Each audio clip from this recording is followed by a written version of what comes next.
Sahana Bhavatu Sahanam Bhunaktu Saha Viryam Karavavahe Tejasvinavadhitamastu Ma Vidvishavare. Om Shanti Shanti Shanti. Om Peace Peace Peace. Om Bolo Satguru Shivananda Maharaj Ji Ki Jai. Om Bolo Shri Guru Vishnu Devananda Maharaj Ji Ki Jai. Om Namah Shivaya. So today we are continuing the topic of how to deepen our practice of Hatha Yoga. But I said most of the things that I wanted to say last time, so now I will zoom out a little bit. Zoom out to understand how to deepen our understanding of the yogic path at large, or the evolution of the soul, the spiritual evolution of the soul at large. And I will touch upon few things, few teachings, both from the Upanishads and from the Puranas. And I'll start with a teaching that Swami Brahmananda likes very much to bring and to discuss, and this is the dialogue between Yajnavalkya, a great yogic and Upanishadic sage, and his wise wife Maitreyi, where Yajnavalkya is leaving home after living a well-lived life, being a great teacher, having a great ashram, have many students, have 2 wives, probably children. He leaves home according to the dharma of the Vedic scheme of life. At a certain time, after being a householder, after building up a family, you should move on beyond family life. So Yajnavalkya is going away and distribute his wealth between his wife, and wife Maitreyi is asking Yajnavalkya, you are giving up something. Usually when we give up something, this is for the sake of something better. We don't just, give up something. Usually we give up something because we want to grab something better. I always say when you want to climb a ladder, you are standing on a certain rung, you are grabbing a certain rung, but if you want to progress and if you want to climb further up, the first thing that you'll have to do is let go. After you let go, there is a space and a scope to search and reach and grab something higher. So she asked him something very profound. She asked him, will this wealth make me immortal?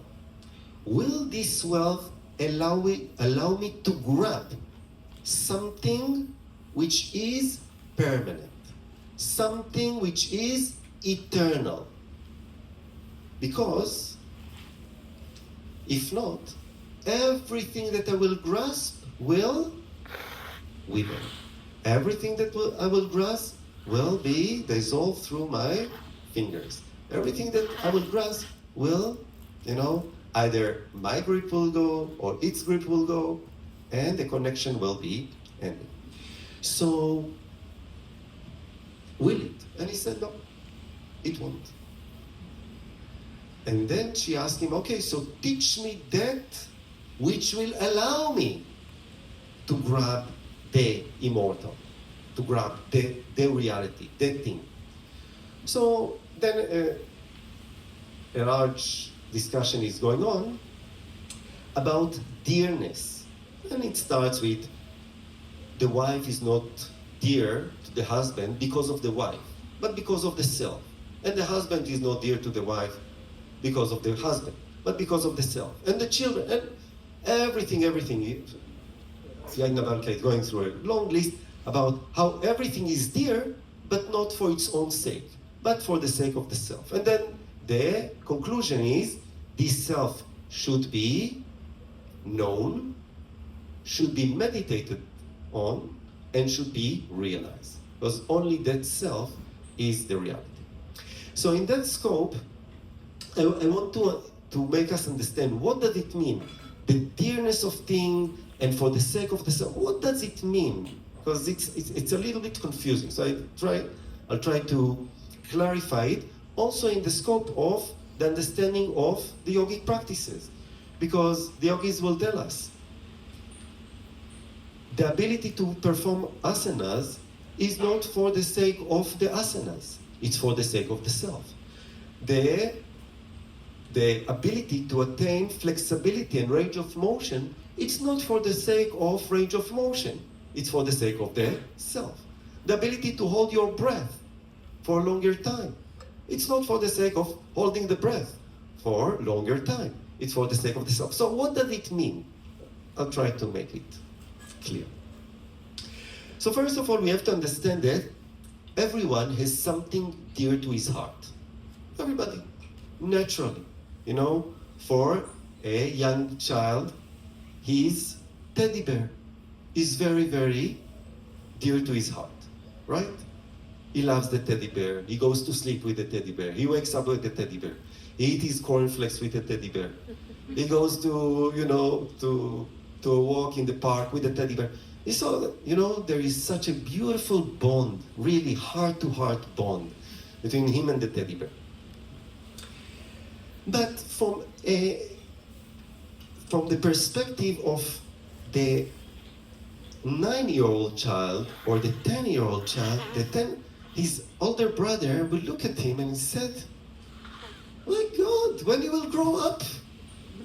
Like, what is this issue with the teddy bear, for God's sake? Like, how long will he hug the teddy bear and believe that the teddy bear is going to sleep, the teddy bear is eating, the teddy bear is this, the teddy bear is not doing all these? Enough! Enough, grow up. So, there is a story. There is a story in the Puranas about it that demonstrates and illustrates this point. I like this story a lot. So, there is a story about Indra, the king of the heavenly host.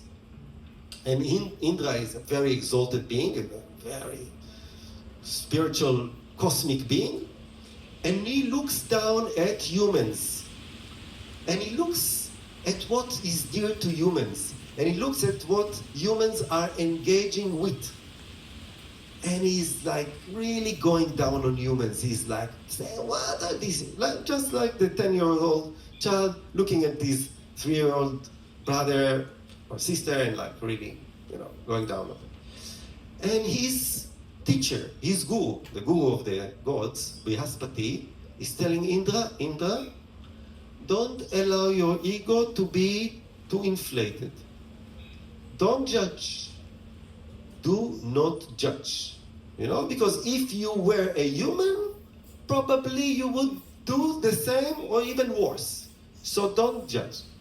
And Indra's ego was very, very inflated, so he said, no, never, ever. I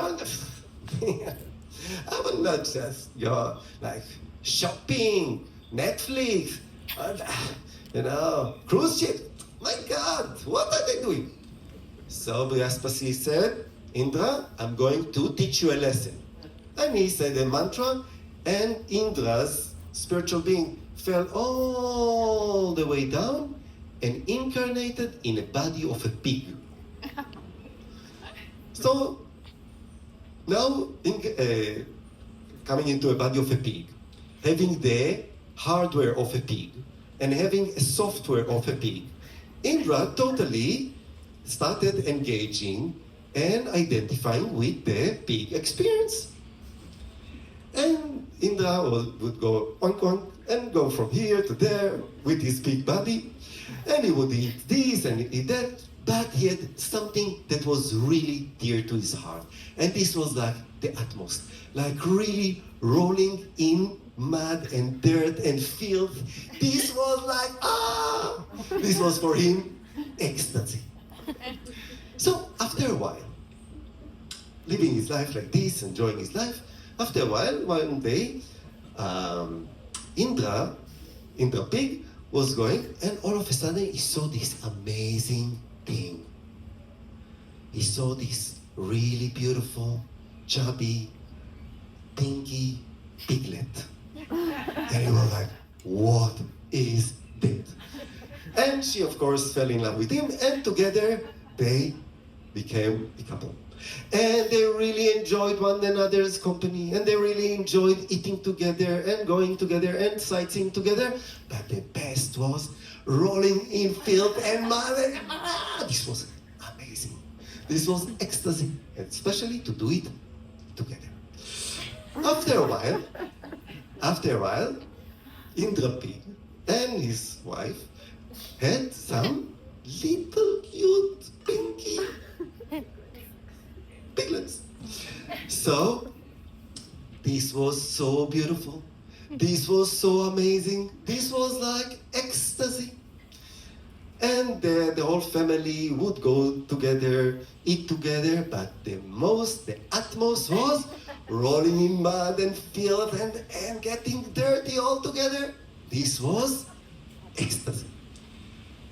Back up in the heavens, all the gods are looking at their Lord rolling in the mud and the filth, and they are like, they are pulling their hairs. And they say, what's going on here? Like, this is Indra. This is the one that, said about humans, about shopping, about Netflix, all the time. So one day they say, enough is enough. So they came down. And all of a sudden, Indra and his wife and all the piglets sees those beautiful, amazing, huge beings of light in front of them. And they go, oink, oink. And so Indra says, Om Namah Shivaya. So these great gods tell Indra, listen, this is not becoming of you. You are Indra. You are the Lord of the heavenly hosts. What are you doing here? Come with us. Where? Where? Come where? To the heavens. Heavens? Sounds good. Good food? Yes. Sightseeing? Yes. Beautiful sightseeing. But one thing I want to make sure, is there filth? And God says, filth in heaven? For God's sake. No. It's spotless. It's pristine purity. It's the utmost cleanliness. Indra says, no. Without filth, there is no taste. Without mud and, rolling in it, my life worth nothing. So the gods saw that there is no other God, so they just chopped off his head. Not his head, the pig head. And as soon as the head of the pig rolled, Indra, that being, came out and said, oh my God, where am I? What is this? Take me away from here. And the gods and Indra went back to the heavens. And there the guru waited for Indra and told Indra, you see, do not judge. Because once you have the experience, and once you identify with the experience, your whole vision is being clouded by the experience. So don't judge. And Indra's ego, for a while, was a little bit appeased, or a little bit, how do you say it in Ayurveda? Like something is getting aggravated, pacified. So Indra's ego pacified for a while. Usually his ego gets inflated. Anyway, so what does the Vedas tell? What is the Upanishad is telling us? The Upanishad is telling us there are many, many things that are dear. Naturally, by having a human body, by having a human mind, there are many, many things that are naturally dear. But they are dear for the sake of something higher. The next rank is dear because it allows you to have a security. It allows you to feel that you are safe and, steady, but it is only a leverage to go higher. And that next stage is there in order for you to let go of it and get even higher. Don't get stuck. All the things that are dear, are serving the real dear thing, which is the self. All the dear things are there to serve a higher purpose, and this is a realization of the self. All the dear things will not secure you, will not make you immortal, because all the things have a beginning and an end. They are there for a while. So make sure that you are holding on to them, and then before they are gone, you can make the next step. Before this is gone, make the next step. They are pulling you. They are tempting you. They are telling you, grab me. Grab them, but move on. Grab them, but move on. If you are grabbing and moving on, they are really dear, and they are really benefiting for the great purpose. Now, what is that purpose? So, the yogis are telling that there are three vitas, three treasures, and there is like eshana, there is a desire to acquire these happiness or these treasures.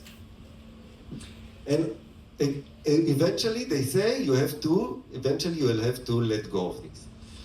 And what are these treasures? They are saying these treasures are Putreshana, Viteshana, and Lokeshana. The first one is called Putreshana, children. Children are treasure. The second is Viteshana, wealth. And the last one is Lokeshana. So, children, wealth, and higher walls or greater fame. What does it mean?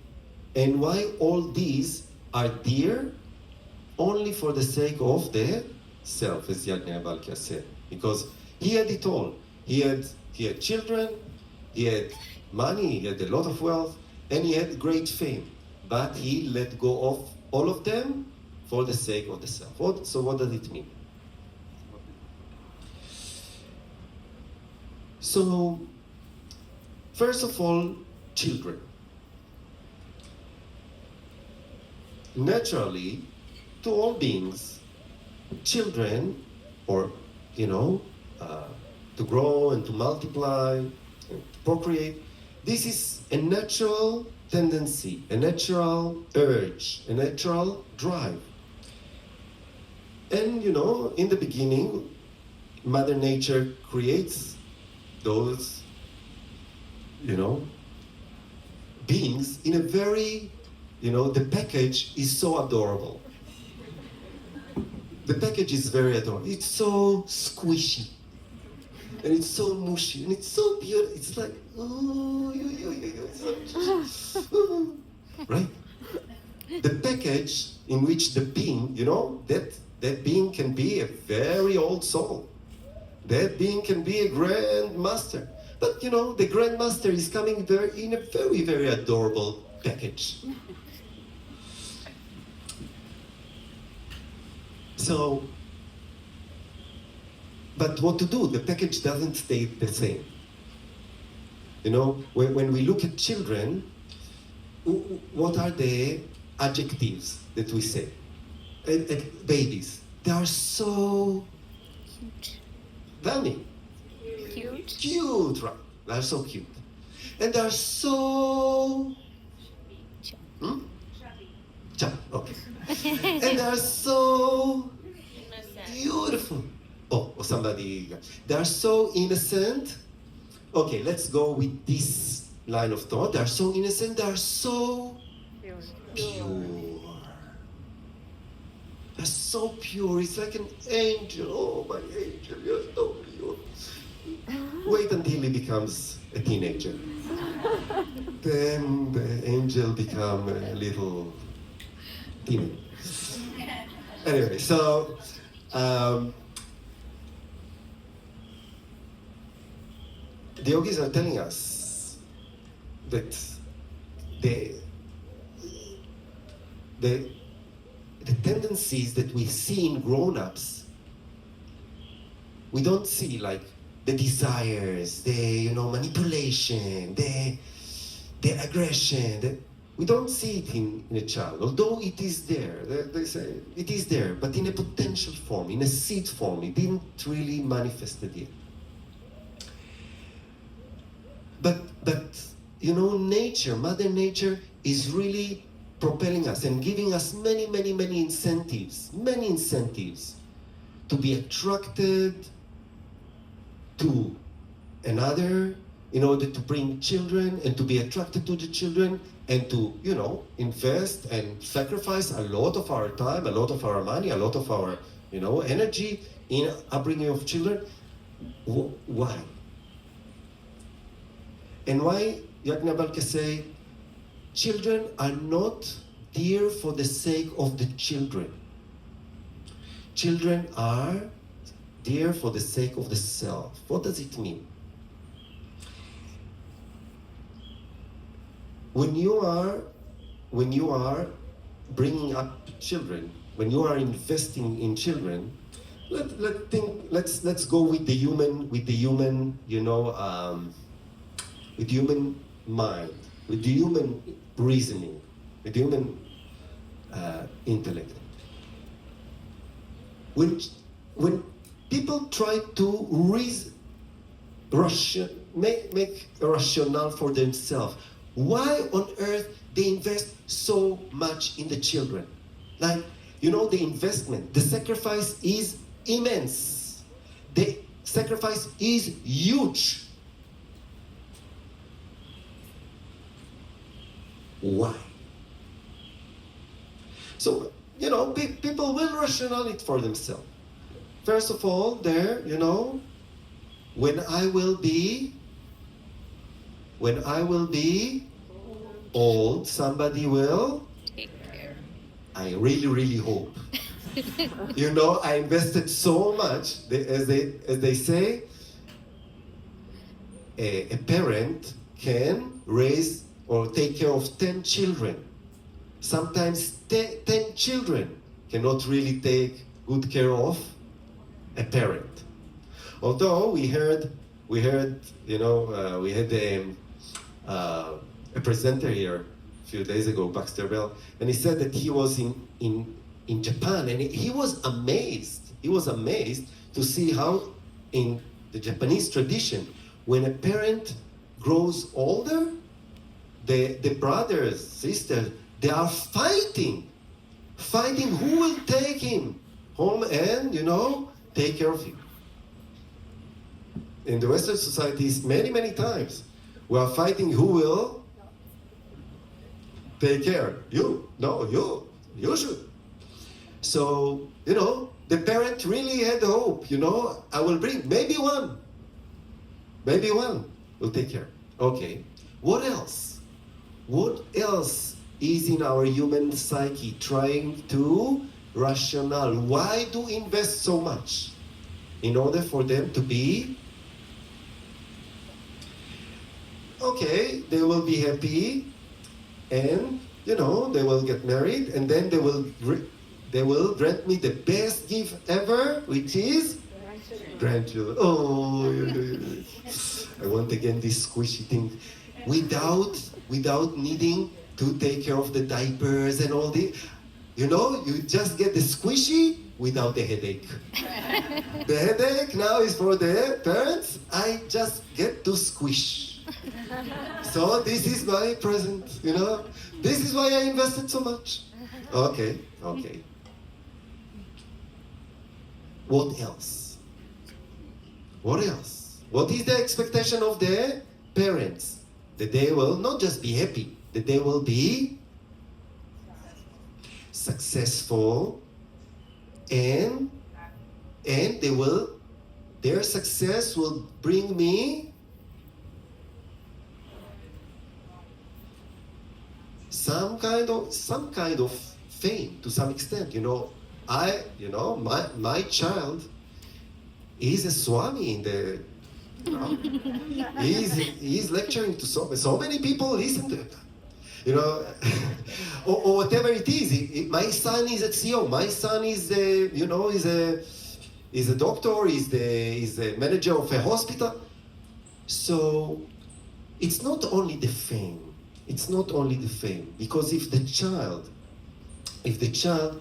is a blessing to himself and a blessing to the world, the credit goes to the parents. Okay? I'm not talking about the material credit, that people say, oh, wow, his parents were, bringing up such a person. But the spiritual, the merit. If you lived your life, you see, a person can do so much good, like, you have 24 hours a day, and you have so many years of, effective life, and you can do only so much good. But if you multiply, if your good touched the life of your children, and your children are doing good, you multiply your ability to channel blessing into the world. And the credit comes to you.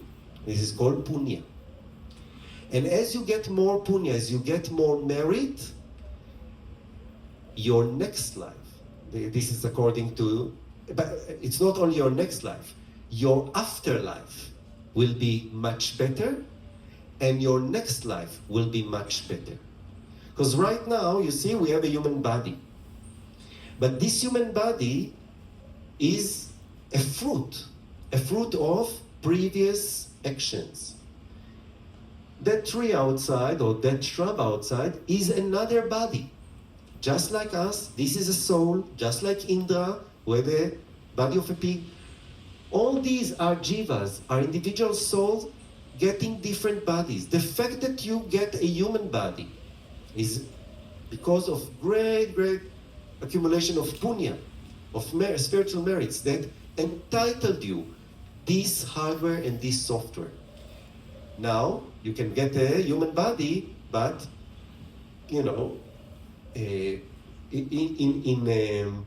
in very tough conditions, or poor health, or different stages. So in order to have a human body and a healthy human body with a stable, healthy emotional system, with a steady, clear, functional mental system, intellectual system, spiritual system, you have to have a lot of merit. So this is why, and by the way, to come to a spiritual path, to find true traditional path, genuine spiritual path, with living lineage, with living knowledge, this is a lot of punya. So from the yogic perspective, begetting children, investing in the children, this is an urge of the soul to create so much good, so much blessings. The children are not there for the children's sake. It's not for the squishy sake. It's for the sake of creating blessings, to generate blessing to the world. So the blessing will create better punya. And the better punya will entitle the soul to get a higher kind of body that will allow it to grow even higher, grow even higher, grow even higher. get more. Eventually, that more comes into contact with a spiritual path like the yoga, and then you start to do your asanas, and then you start to do your pranayama and your meditation. But all these are just building up to what? As Yagyavalkya said, towards the self. The self has to be known. How will you know about the self? Somebody have to teach you. So the highest wealth is being taught, being given the knowledge of the self. This is what we learn in the Gita and in all the yogic scriptures. Having somebody teaching you this knowledge, then this knowledge has to be meditated upon. And this meditation has to be culminated in knowledge of the self.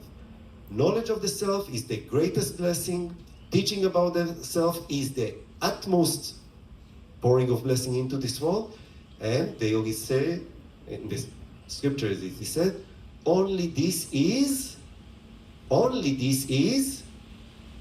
immortal. And this self is not a something. This self is you. So when you realize it, you realize your immortal nature. You were moving like a traveler through many bodies that had birth and death, birth and death, birth and death, many bodies. Of a mosquito, of a cockroach, of a pig, of a giraffe, of a hippo, of a orangutan, eventually a human, maybe even a devata, then coming back. You travel through many bodies, just eventually to learn about who was traveling, who is that immortal self that traveled through so many mortal bodies. And once you learn about it, meditate on it, realize it, and be liberated from the cycle of birth and death. Rest in your immortal nature. So this is the grand vision, and this is why everything is dear. You know, whenever we succeed to attain something, we feel so happy. The yogis are telling us, this happiness is not the utmost. Happiness is just because you attained a means. Attain the means and leverage it to continue your... Because if you'll just stay there, everything will start to fall apart. Om